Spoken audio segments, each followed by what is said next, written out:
Mrs. Favag, and I thank the Petitions Committee for getting this debate on. This is a bittersweet moment for me, actually, because this week is the anniversary of the debate I brought in this chamber on this issue exactly 1 year ago. You were also in the chair, and the same minister was at her place.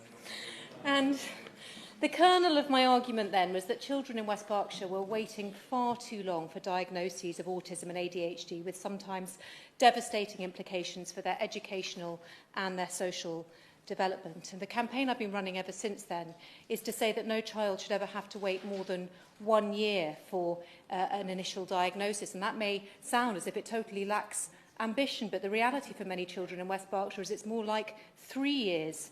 And I would like to be able to say today that there has been some progress. And I have to say, I had the West Berkshire CAM service sort of in the dock last year, and I want to at least pay tribute to them and say I have spoken to them a number of times this year, and I have relayed to them the impact of waiting times, and I have received some assurances from them that by March 2023, which is next month, they will have capped waiting times at 2 years, and by March 2024, so in 13 months, they will have capped waiting times to 12 months. So my campaign will have eventually got there. But I regret to say that of the many parents who wrote to me in advance of this debate, there are still far too many who are saying that they've been waiting for much longer than that. I'm going to just give a couple of examples because I couldn't possibly fit everybody in, which tells you something in itself.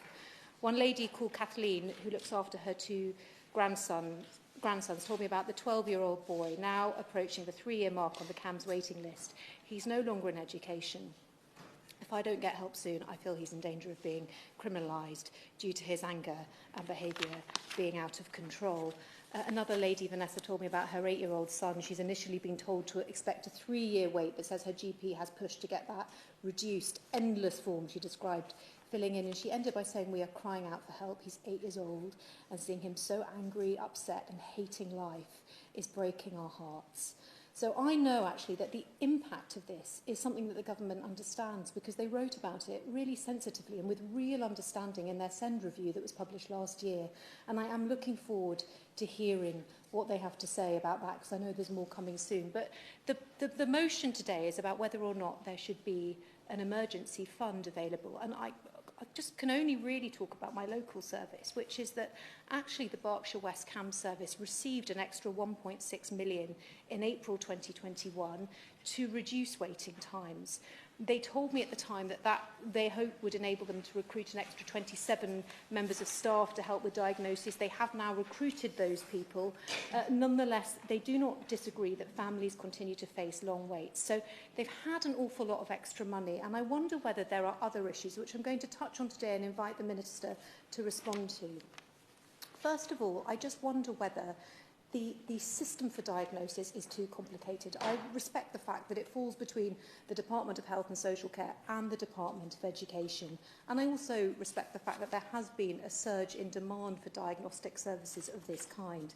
However, one of the things that I do find surprising is that the experience of every single parent seems to be the same, irrespective of whether the child is still in mainstream school. And I wonder, if it does happen, I'd be grateful if the Minister could confirm whether there could be a flagging system at the initial point of triage where a child who is failing to access the curriculum or at risk of exclusion could be prioritised for a diagnosis. Another route I wanted to ask about stems from something that my CAMS service said to me. They said, and I don't know whether this is true or not, but I'm going to repeat verbatim what they said, schools erroneously say that they can't help until there is a diagnosis, but in fact they can. They can on the presentation of need. And so I wonder whether, if indeed a school is confronted with a child who is presenting with quite typical ADHD-type symptoms, there could be, for example, an online tool that the CAM service might run, which would allow at least a preliminary sort of, we think it's ADHD, and the child could progress down that pathway whilst they're waiting. I don't know if that's possible. The other thing I would invite the Minister to comment on is whether there could be better joined up work between health and educational services. I actually refreshed my memory as to what she said when she responded to my debate last year when I was preparing for this one. And what she talked about was a £600,000 autism early diagnosis pilot that was taking place in Bradford. It was creating testing facilities in at least 100 schools over the next 3 years to assess whether new approaches to faster diagnosis could be rolled out across the country. I think that's a commendable pilot. It must be by now at least a year in. And in fact, after the debate, I went to see ministers at both the Departments of Health and Education to see whether West Berkshire schools could join the pilot. Unfortunately, I didn't get anywhere with that. But I also haven't had much of an update, and I would be really interested to know whether or not on-site testing in schools is something that is now ready for rollout, or at least how the pilot is going. And then final point about CAMS, which other members have touched on, which I think is an interesting one. But it's a point that was made to me by a pupil at the Downs School, a secondary school in Compton that I visited on Friday. And she told me that one of the limitations of CAMS is that they bundle together mental health issues like anxiety and depression with neurodiversity diagnoses, when, of course, whilst there is sometimes an overlap between the two, they are, in fact, distinct areas.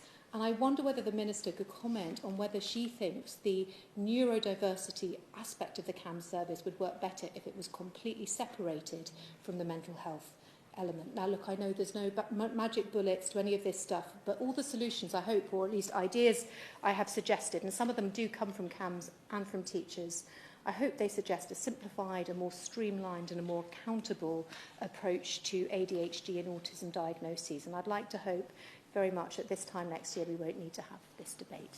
Yeah.